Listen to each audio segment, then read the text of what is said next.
Hey everybody, it's Ashley with the Haircut Box. I want to show you a basic medium length cut on a little girl's hair. So if you want to do a haircut about this length and you want it straight across, I would highly suggest that you cut the back like maybe 1/4 of an inch higher in the back. If not, the back's going to look like it's a little bit lower and it's comes short. First of all, wet the hair down. Make sure that there's no snarls in it, because when you cut the hair, their attention span isn't super long, so you don't want to spend your time brushing out snarls. For a girl's cut, I always like to start in the very back. I like to section about an inch wide part right in the back, and this will help me set the guide for the length of the whole haircut.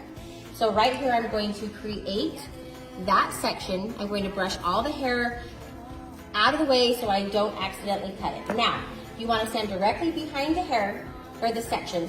You want to put the head down. They usually like to stop about right there. You need to put the head all the way down. Then you are going to comb this hair straight down, and this very first cut is what will set the guide length for the entire haircut. So I'm going to pull that down. I'm going to decide how short I want it, and then I'm going to take a section and cut. Now this very first cut will be your traveling guide.